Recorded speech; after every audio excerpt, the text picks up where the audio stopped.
E aí, pessoal, tudo bem com vocês? Sejam bem-vindos todos de volta. E hoje, pessoal, nós vamos começar aí a rever o nosso material de C Sharp e MySQL. E nessa primeira aula, eu vou tentar fazer uma revisão com vocês de tudo que a gente já viu em sala de aula, tudo bem? Então, na descrição desse vídeo, pessoal, eu disponibilizei para vocês o projeto da onde nós paramos nas aulas na ETEC, tudo bem? Então, o que eu quero que vocês façam?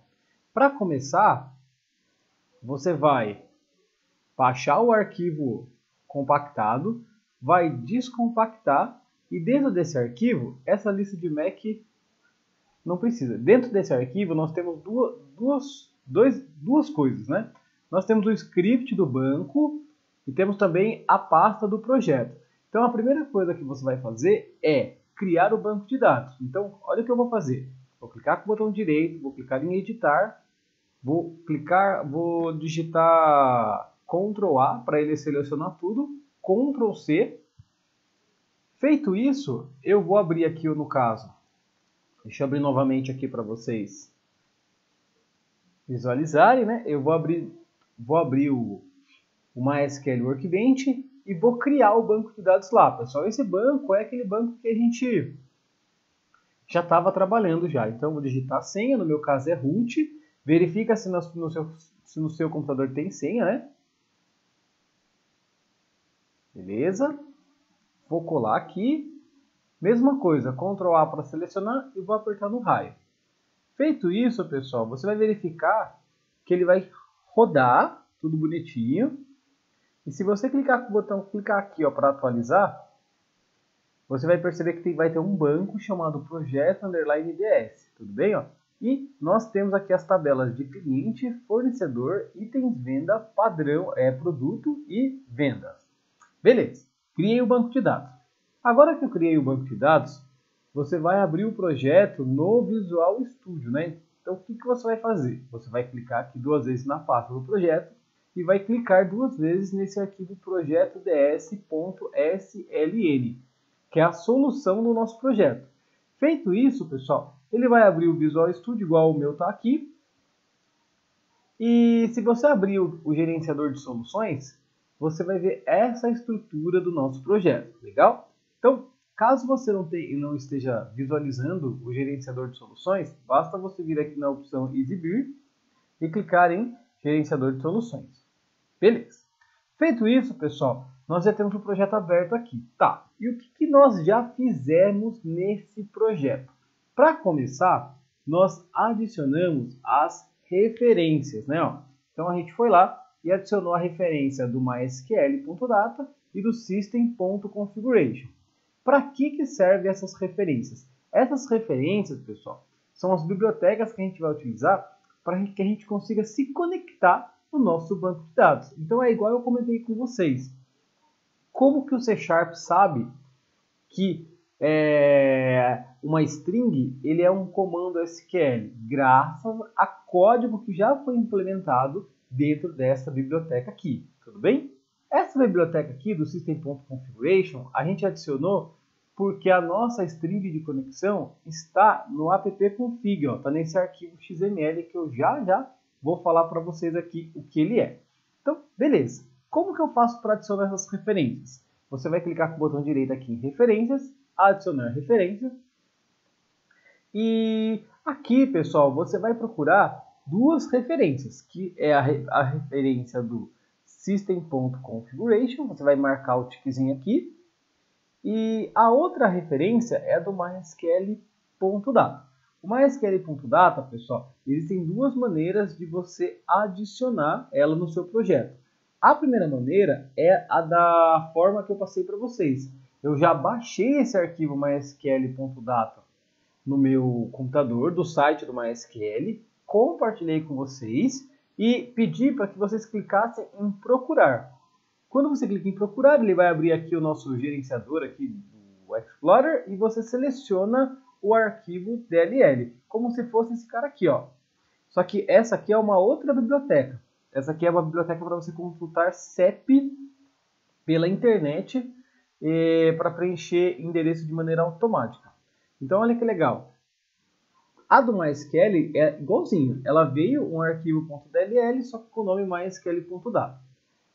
A outra forma, pessoal, que acredito que eu não mostrei para vocês, é utilizar o gerenciador de pacotes chamado NuGet, ó. Legal? Então, olha que legal. Você clica com o botão direito aqui, ó. Galerinha já falando aqui. Você clica com o botão direito aqui. Vem em gerenciador de pacotes NuGet. Vem aqui em procurar. E vai digitar aqui, pessoal, MySQL, ó.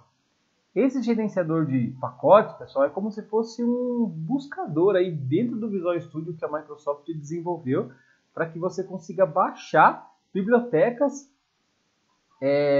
para você utilizar nos seus projetos. Então, olha que legal. Quando eu cliquei em procurar, digitei MySQL, ele já apareceu aqui, ó, mysql.data, tá vendo? Ó?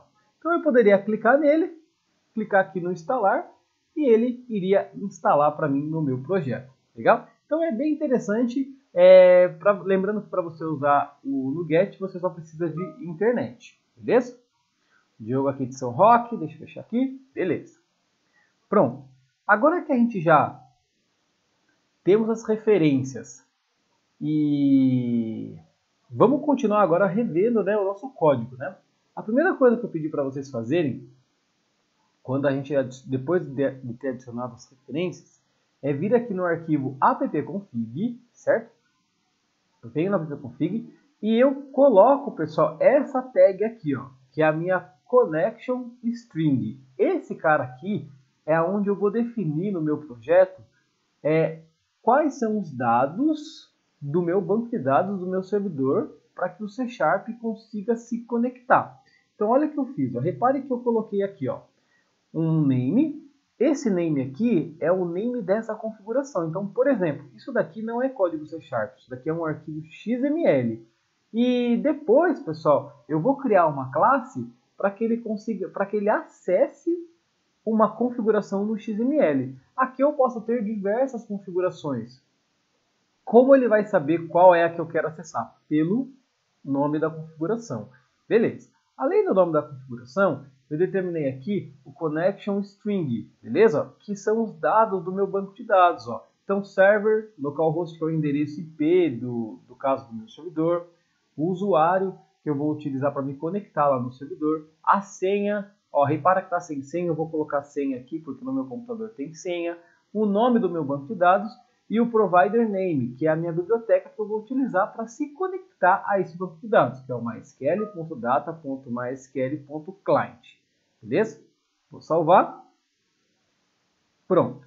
Depois de ter feito isso, nós fizemos o quê? Nós criamos aqui as pastas, certo? Por que nós criamos essas pastas, pessoal? Essas pastas são para organizar o nosso código. Eu comentei com vocês que o nosso projeto ele vai ser composto por diversos arquivos. Vai ter arquivos de classes de banco de dados, vai ter formulários, vai ter classes do tipo model. Então, todos esses arquivos é legal que você salve de uma maneira que fique organizado e fácil de você localizar, caso você tenha que fazer alguma manutenção ou implementar uma coisa nova. Então, olha que legal. Repara que eu tenho aqui uma pasta chamada conexão, uma pasta DAO, uma pasta model e uma pasta view. Então, olha que bacana. De maneira bem rápida e objetiva, na pasta view, pessoal, você só vai colocar os arquivos que têm interação com o usuário. Então, por exemplo, ó, repara que eu tenho aqui connection string. Esse connection string aqui é a minha classe que eu utilizo para conectar no banco de dados. O usuário não vai ter interação com essa classe, certo? Ele não vai ter interação, então eu não vou colocar na pasta view. Agora, a tela de cadastro de cliente aqui, ele vai ter interação com o usuário, então eu coloco na pasta view. Então, tudo que for ter interação com o usuário, você coloca na pasta view. Beleza. Na pasta conexão, já falei, na pasta DAO, pessoal, na pasta DAO, eu vou colocar todos os meus métodos SQL, né? Então, deixa eu apagar aqui um pouquinho esses comentários. Então, olha que legal. Quando o cara clicar no botão cadastrar, quando ele preencher todos esses dados e apertar no botão cadastrar, Para que o C# consiga inserir esses dados no banco de dados, ele vai precisar executar um comando SQL, certo? Esse comando SQL é o comando insert_into, beleza? Que a gente já viu aí nas aulas. Beleza, aonde que eu vou programar esse comando SQL?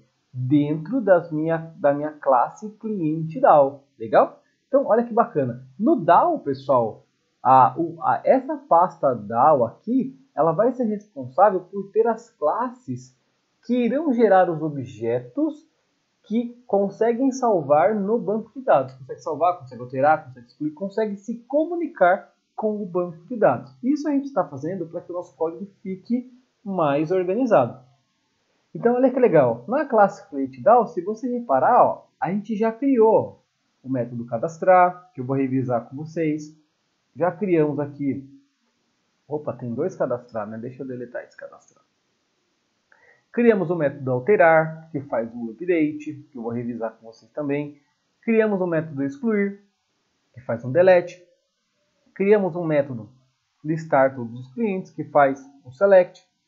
Então, repara que todos os comandos SQL que eu quiser que o meu sistema faça referente à tabela de cliente, eu coloco dentro da classe cliente DAO. Legal? Lembrando, pessoal, que para cada tabela no meu banco de dados eu vou ter uma classe cliente DAO, porque senão essa classe DAO ia ficar muito extensa e ao invés de facilitar, ela iria complicar, beleza? Bom, depois que eu tenho aqui a minha classe cliente DAO, pessoal, eu tenho aqui uma classe bastante importante, que é uma pasta bastante importante, que é a pasta model, né? E aqui dentro eu tenho uma classe chamada cliente. Repara que nessa classe cliente, eu só tenho os atributos e os getter e setters, né? Ó, eu tenho só os atributos e os getter e setters dessa classe. Para que serve essa classe? Então, olha que legal. Aqui, ó, quando o usuário preenche todos esses dados e aperta no botão cadastrar, eu posso fazer isso de 2 formas. Eu posso pegar esses dados e salvar em variáveis e mandar essas variáveis para o banco de dados, ou eu posso pegar esses dados aqui e salvar dentro de um objeto e mandar esse objeto com os dados para o banco de dados, né? Então, olha que legal. Deixa eu ver se eu tenho um desenho aqui bem legal, uma ilustração, que acho que vai ficar fácil de você entender, né? Projetos. Então, olha que legal. Eu acredito que eu já mostrei essa imagem para explicar. Então, aqui eu tenho a minha telinha, beleza? Ó, tem a minha tela. Daí, eu preencho todos os dados e aperto no cadastrar. Ao invés de salvar numa variável, eu salvo dentro de um objeto. Legal? Então, esse retângulo aqui em vermelho está indicando o objeto com todos os dados que foram preenchidos daqui. Depois que eu tenho esses dados, eu pego um objeto da pasta DAO, da classe DAO, e falo para o meu objeto da classe DAO, que é responsável pelos comandos SQL, pegar esse objeto do model do tipo com os dados e enviar para o banco de dados. Então, esse processo, pessoal, vai facilitar. Você não vai precisar ficar criando uma série de variáveis, porque tem algumas telas que tem muitos campos, né? Então, você coloca tudo dentro de um objeto e manda esse objeto para o banco de dados. Essas classes que têm a responsabilidade de gerar esse objeto só para você armazenar os dados, nós vamos criar dentro da pasta model, beleza? E feito isso, nós já temos aqui toda a revisão do nosso projeto. Já tenho aqui o Connection Factory, o cliente DAO, o cliente, o view, o app-config, já criamos o banco de dados e agora, pessoal, basta a gente começar a implementar código, né? Na minha interface aqui, eu já criei aqui alguns campos, que são caixas de texto, o text box comum. Tem aqui um combo box. Lembrando que para você inserir dados dentro do combo box, você vai clicar aqui nessa setinha, editar itens, e vai definir aqui os itens, legal? Vale lembrar, pessoal, que nesse projeto, ó, se a gente for na tabela de cliente e você visualizar o campo sexo, só tem um caractere, tá vendo? Ó? Ele só cabe um caractere, então você não vai conseguir escrever masculino ou feminino, tem que ser somente uma letrinha. Tranquilo? Então, na próxima aula, pessoal... também tem um data grid view, né? Na próxima aula, a gente vai começar a revisar a parte de código. Hoje eu só queria revisar com vocês aqui a criar o banco e a estrutura do projeto. Na próxima aula, a gente começa a revisar todos os métodos cliente-down. Beleza? Qualquer dúvida, vocês postem aí. Pode ser no comentário desse vídeo, pode ser no Microsoft Teams, caso você seja aluno da ETEC. E lembrando que esse projeto você consegue baixar aí na descrição desse vídeo. Lembrando que é importante você se inscrever no canal para que você consiga acompanhar os outros vídeos. E se você achar que está legal, você curte aí para ajudar a gente, beleza? Forte abraço e até mais. Fui!